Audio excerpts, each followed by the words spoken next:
Hello, everyone.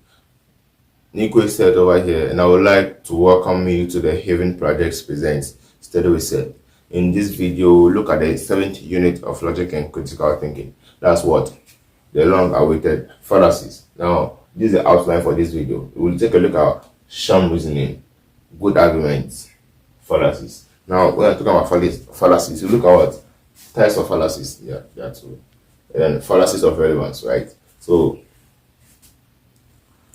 let's begin.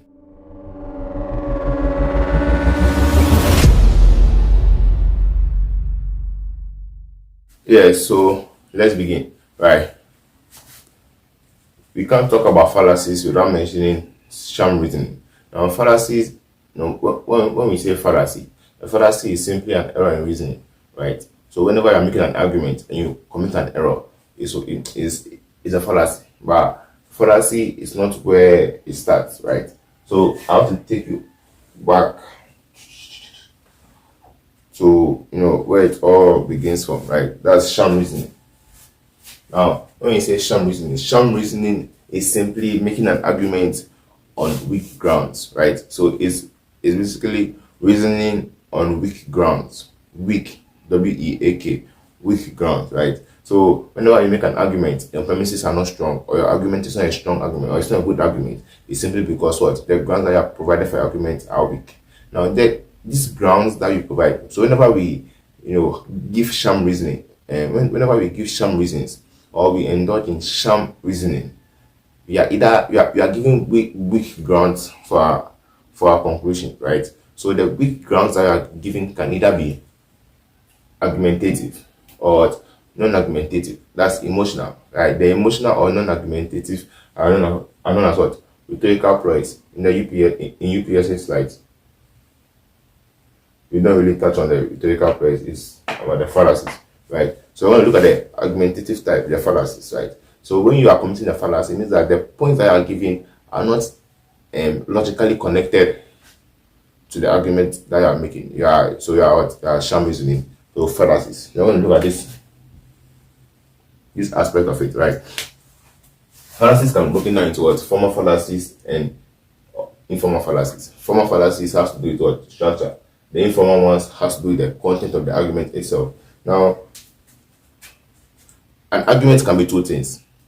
An argument can either be a good argument or it can be a fallacy. A good argument or fallacy. Why are we saying good argument, right? Because there are two types of arguments, and most of them have different ways of evaluation. So instead of saying valid, sound, strong, or cogent, right, we just say what a good argument, right? A good argument. So we're going to look at what a good argument is next, and what makes a good argument a fallacy. Then we'll go on to look at what types of fallacy. Let's do that. So we're going to look at what good arguments are, right? Now, a good argument is an argument which conforms to this criteria below. So relevance, acceptability, sufficiency, and rebuttability. Now, what this means is that should you make an argument, right, your argument will be classified as a good argument if one, it is relevant to whatever is being discussed. It's relevant to whatever is being discussed. Two, acceptability. When another logical person listens to your argument or reads your argument, they must find it what? Acceptable. Sufficiency. The logical person must also find your argument to have sufficient grounds for whatever claim you are making. And rebuttability. Your argument should be in such a way that another logical person can reasonably rebut what you are saying, right? So any argument that is unrebuttable is not a good argument. It's a fallacy. So there's nothing like I've made this argument and it's final. I get me. That's what when we do that, it's a fallacy, right? So your argument must be relevant, acceptable, sufficient, and rebuttable before you can classify it as a good argument. In the event, so what then is a fallacy, right? So a fallacy, as I stated earlier, is an error in reasoning. A fallacy is an error in reasoning, or a fallacy is an argument that is not good. or a fallacy is the opposite of a good argument. Is the opposite of a good argument, right? So if an argument conforms to this criteria, it's a good argument. So a fallacy is an argument that falls short of one of these criteria. So when your argument is missing one of these, it can be classified as a fallacious argument or a fallacy. Now, in the diagram that I drew, we saw that what fallacy can be broken down into what, two types: formal and informal. Formal fallacies has to do with structure. Informal has to do with content, right? So this table here is to help us understand what informal fallacies are, right? So you have good arguments, you have deductive and inductive, right? Deductive arguments are evaluated based on what soundness and validity. For the inductive, you have cogency and strength.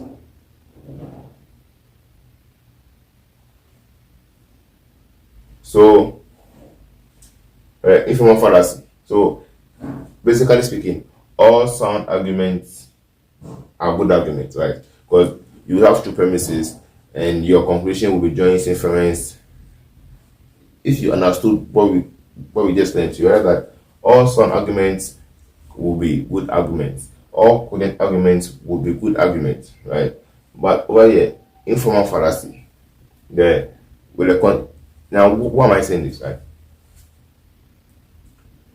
If you analyze it, right, any sound argument will conform to this criteria, so it will be a good argument, right? The reason why I'm not putting valid over here is that with validity we are assuming, right? So the argument could contain lies even though it's valid. That's why I'm not putting over here. So a valid argument may not be a good argument.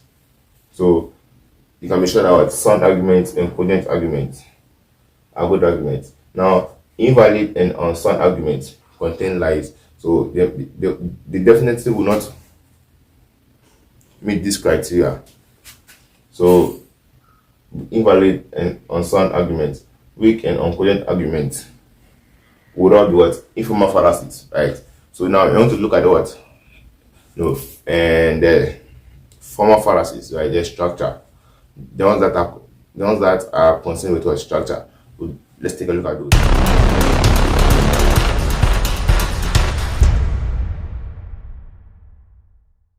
Yes, so now we're going to look at the formal fallacies. Right, so now you have two samples, right? This is the first sample. If A then B, A therefore B. Is it reminding you of anything? If not, go back. So if A then B, A therefore B. This is a good argument, right? I mentioned it in unit 6. So, and then over here you have what? A formal fallacy. If A then B, B therefore A. This is a fallacy. If you change it, it's a fallacy. So who can tell me why it's a fallacy? Okay. So these are examples, right? So now in the first sample, the good argument. Yeah, if you are a Christian, you go to church. You are a Christian, so you go to church, right? It is saying that what? For you to be a Christian, you must always go to church. So Christians go to church. So being a Christian, you go to church. This makes sense. Very good.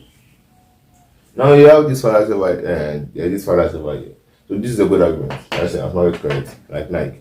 So if A then B, B therefore A. This is a fallacy. Alright.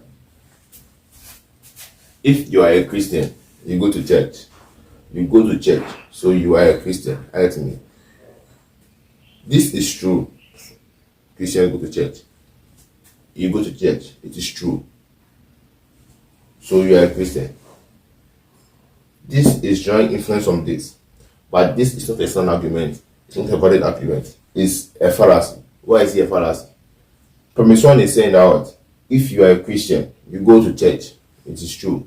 Now this says that you go to church, so you are a Christian. It's a fallacy because premise 1 is saying that if you go to church, if you are a Christian, you go to church, right? It means that if this box represents all the people that go to church, right? Among those people, what? Are Christians, right? But there could be other people, maybe workers.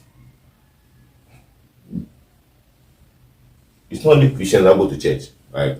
What if they are tourists and it's not only Christians that go to church, right? So it means that of other people who go to church, let's say church goers,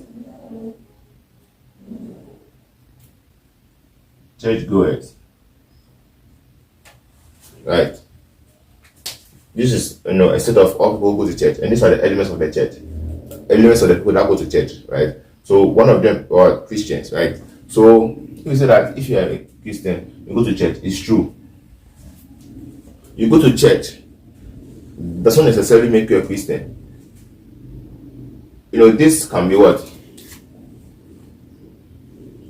So you could be maybe another group of people, A, that go to church for some reason, or B,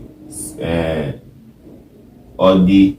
But alright, so if you are a Christian, you go to church, correct? Christians are part of church goers, but you going to church does not make you a Christian, right? Because there are other people who go to church that are not Christians. So you going to church simply means that you belong to one of these groups, but it does not necessarily make you what? A Christian. That's why this is what? It's a fallacy. It's an error in reasoning. With the premises given, one cannot make this conclusion. I hope that's clear, right? So please don't mix up the format. If A then B, A therefore B, good argument. If A then B, B therefore A, bad argument, or fallacy, it's a fallacious argument, right? So now let's look at the fallacies of relevance, right? Those come under what? Informal fallacies. I want to look at the fallacies of relevance. There are many, but we'll choose only 8 in this video. So let's begin. Alright, so I want to start with these 3. These are the first 3 that we'll talk about. We have appeal to force, appeal to pity, and accident. Remember, I said that a fallacy is an error in reasoning, right? So whenever we give weak grounds for our argument, right? Some reason or that. So just refresh your mind for a bit. So now, fallacies of relevance are under what? Informal fallacies. I don't know. They have to do with the content. Very good. So basically speaking, a fallacy is when you don't provide a logical reason or logical premises for your conclusion, right? So your conclusion is based on weak premises, right? When you talk about appeal to force, right? As the name suggests, it is in this instance you make an argument, and instead of you giving premises to back that conclusion that you have made, instead you say that like you threaten to use force, physical or otherwise, to enforce your conclusion, and that's a fallacy because it's not logical, right? So an example, right? So a macho man comes there. Messi is a GOAT. Messi is the greatest footballer of all time. Anyone who disagrees, I will slap you. Or you say that Messi is the greatest of all time.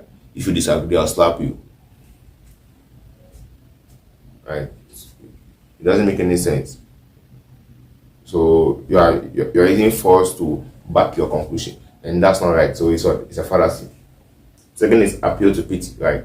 Now let's say you have a job interview, right? Now you go to the job and then they ask you, why should you give you this job? So like, oh, I'm very poor. I have a wife and 6 children. I have to pay school fees. The water bill and the light bill are almost due. Please see me mobile and give me the job. Right? You are appealing to pity. Right? You are hoping that they give you the job, or they make a conclusion that what you are the right candidate for the job based on the premises that what you are poor, you have to. So when you're trying to appeal to someone's pity so that they accept your conclusion, that's what we call it, the fallacy of appeal to pity. You're not giving logical premises or logical reasons why they should accept you, logical reasons why your conclusion should be accepted. Instead, you're trying to stand or appeal to the pity of your audience. So that's what appeal to pity is about. Now the accident fallacy, or the accidental fallacy, or the fallacy of accident, occurs when we apply a general rule to a specific situation in which that rule does not apply. Very good. Now in UPSC, every Monday is official Monday, right? Official Monday. On Monday, you are supposed to come in your official wear, preferably with your tie, more preferably with your suit, right? So suppose I enter, I go to campus on Monday, on a Monday, and I see someone who is very official. Maybe that person is an outsider, right? But I also that no, you are just officially, you must be a UPSC student. They could be a visitor, right? So in that instance, I'm applying a general rule that what UPSC students wear official on Monday to that specific situation. But that general rule does not apply. That's when you commit what uh, an accident fallacy, right? Or an accidental. The name of the fallacy is accident, right? So a fallacy of accident, right? It's another fallacy of relevance. Applying a specific rule, a general rule to a specific situation in which that rule does not apply. So we look at the next three. All right.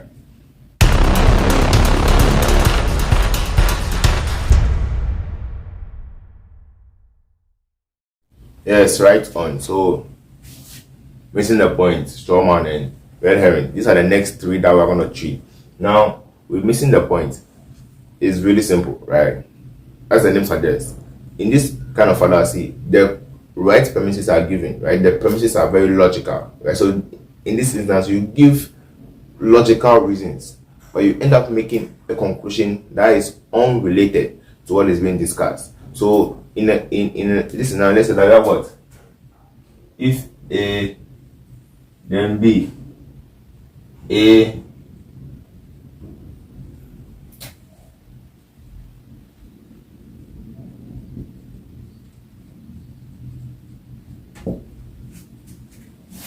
right. So this is like missing the point. That's a very good premise here.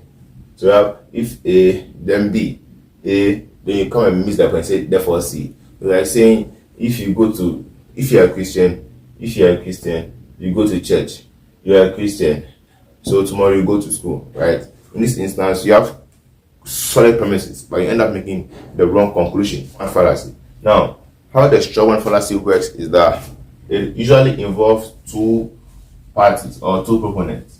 Now, you have two parties. You have party B and party A. Now, the straw man fallacy, these are the steps. One party has made a very good argument.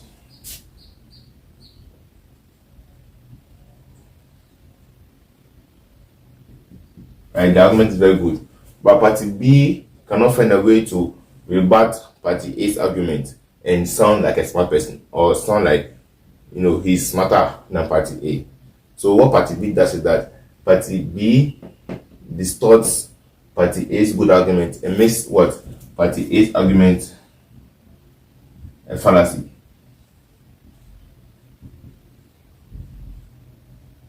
Right, party B will edit party A's argument and make it a fallacy, right? And then you bring and act as if this is what party A said, and then party B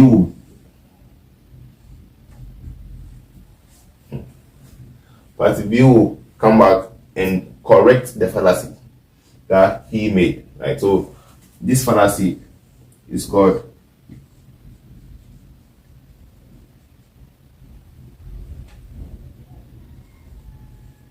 the straw man. So party B makes a weaker version of party A's good argument, and then once that happens, party A's good argument appears to be a fallacy. Now party B then criticizes the fallacy that they have made and acts as if they have dismantled or answered or rebutted what party A said, right? When in actuality they are just giving themselves their own reply. Exactly. Now with red herring is similar to straw man.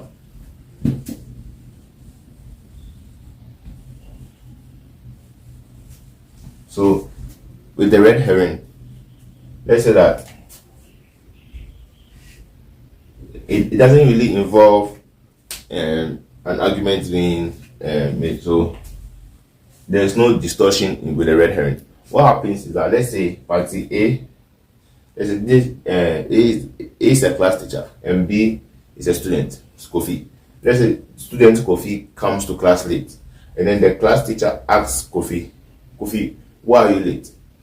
And Kofi starts, right? So a question is asked, right? Why are you late?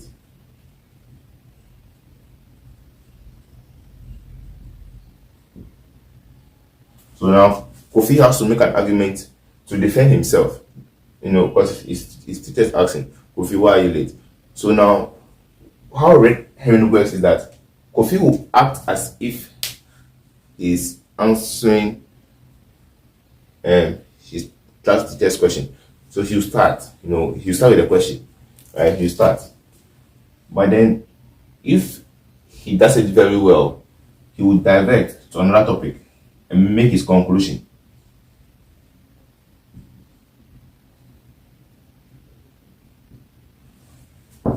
And act as if he answered this question, right? So let's put this in context. Class teacher, why are you late? Kofi, oh, sir, today I am late because I woke up in the morning and had to pass by the market. Sir, you know what happened when I was at the market? I saw your wife. Charlie, sir, you are a very blessed man. Your wife is so beautiful. I want to be like you when I grow up and have such a beautiful wife. God bless you, sir. That's why I'm late.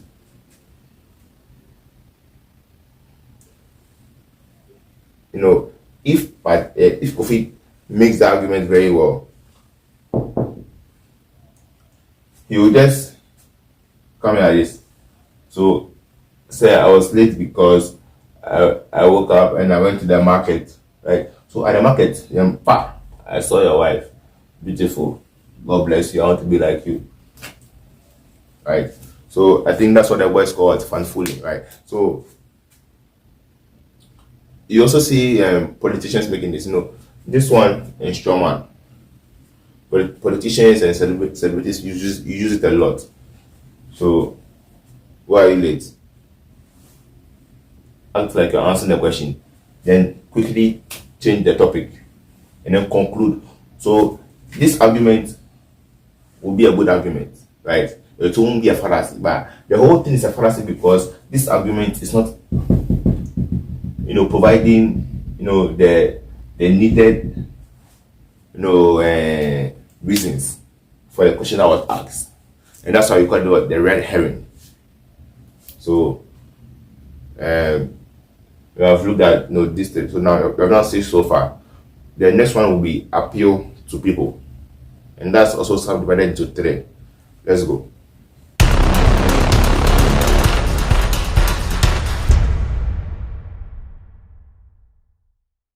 Yeah. So let's appeal to the people, right? It's actually divided into two. A direct approach and the indirect approach.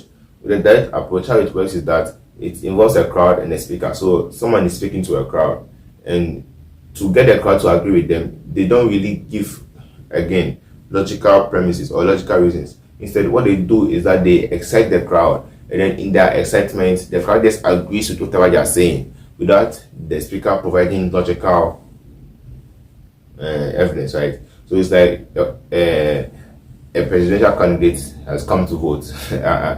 It's campaigning, right? It's campaigning, and yeah, at a rally, and then he gets on the stage and he starts talking big. Then the crowd, and everyone is happy and say that, yeah, vote for me, my people. And he gets down. You know, even tell you what he has planned, his policies, nothing. Vote for me. Then in happiness, the crowd will go, hero. Okay. So that's a direct approach. Now with the indirect approach, it's used by advertising companies, right? It's usually employed through advertisements, and there are three. The bandwagon, or follow the crowd. So those are the adverts that try to get you to do something, buy something, or go somewhere, or subscribe to something. Because why? Everybody is doing it. So those are the kind of fallacies that are telling you that do this because everybody is doing it, right? And that's not the logical reason to do something. So that's why it's called bandwagon. Now, vanity, with that one, the fallacy is trying to tell you that you should do something because a public figure is doing it, right? Tell that Shetawale is the brand ambassador for Infinix, so you to go and buy Infinix phone because you're a Shetawale fan, and Shetawale is using Infinix, so it's a fallacy because so that's what they call vanity. That they don't give you a logical reason why you should buy the phone. They just tell you that, oh, this guy is a big man, he's using it, or this woman is a respected lady, she's doing this, so to go and do it. It's not a logical reason. And snobbery. This one, the advert tries to tell you that you are special, who lead the way. So it makes you think that by doing something, you are, it tells you that if you do this, if you buy this product, if you do this and that, you are special and you are better than everyone, and no one understands you, and that's why you're the one who do this, right? From fooling. So that's where the snobbery comes in, right? So this one is trying to appeal to your ego, that like you're dog borrow, right? But you're not. So appeal to people. You have a direct approach, indirect approach. The direct involves the crowd, excitement, agree, yeah, fallacy. Indirect approach, bandwagon, follow the crowd. With the vanity, what? Follow a public figure, a celebrity, a role model, someone who is well known and has influence in society. Snobbery, right? You are special, lead the way. You're done, right? So another way to put this is what? The from fooling one. So you can be asked to identify the type of fallacy or to state the type of fallacy in exams. So it's important that you get the understanding, right? I'm going to move to the last one, which is what? Argument against the person. That will be our last fallacy. And we're done with logic and critical thinking. Stay tuned.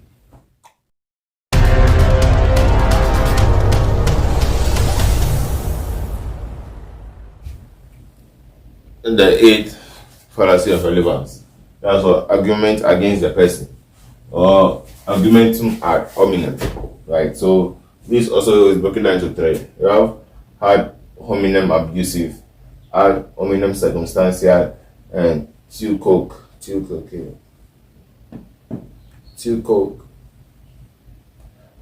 too. Alright, so how does this, how did it work?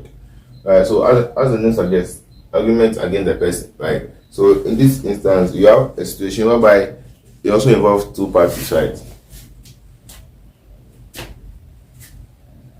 Right, A, B.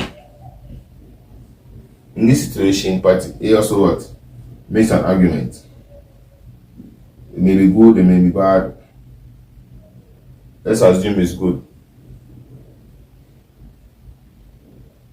Right? But unlike the straw man, party B will not deconstruct party A's argument and make it a fallacy, then rebut it and act like he's smarter than party A. Instead of party B attacking this argument, right? Attack the person, attack the message, not the messenger.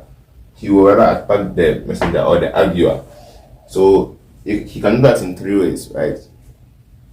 The first way, the ad hominem abusive.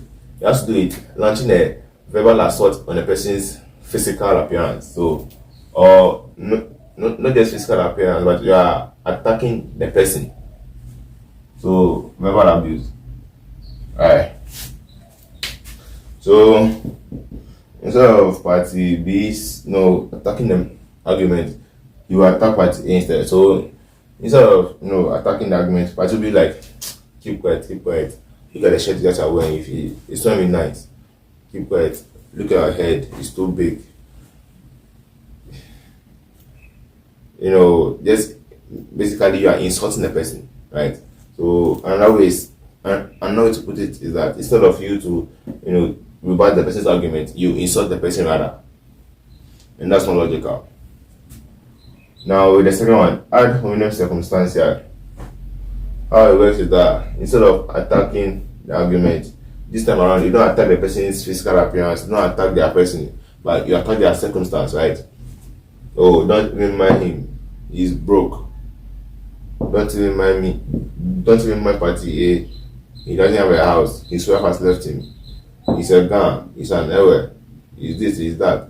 Right? That one is attacking your circumstance, not you, the person, but the circumstance in which you find yourself at the moment, or due to some natural disposition that you have. They attack that instead of dealing with what you have said. Right? Now with you, okay, or two coke. You too, fallacy. So let's say that party A's argument is, it's a good argument, and party A says that don't smoke, it kills, or stop smoking, it kills. Then party B, instead of taking good advice, party B says no. Party B will come. How can you say we shouldn't smoke? That we should stop smoking. You that you smoke, you're saying that we shouldn't smoke. We'll not listen to you because you smoke, right? It doesn't really make sense, because whether or not party A smokes has nothing to do with the fact that smoking is bad and it kills. I mean, anyone who smokes should stop, and anyone who doesn't smoke shouldn't smoke, right? So in that instance, you say that because the person is doing what they are talking about, or the person is guilty of what they are preaching, or of what they are arguing on, they have no right to argue about it, right? Which is actually controversial, because the people who are doing it are the people who can tell us about it, right? So that's how it works. So you have done all 8 that were discussed in the UPSC slides. With that being said, I wish you all the best in your exams, and thank you very much for watching from unit 1 up to this unit 7. Thank you so much. I appreciate the time and effort that you have given to watching my videos. Please, once again, don't forget to like, share, and subscribe. Thank you very much for watching my videos. I appreciate you so much. It's a Johnny Nikwe, the Learning Project. This is Steady We Said. We are out.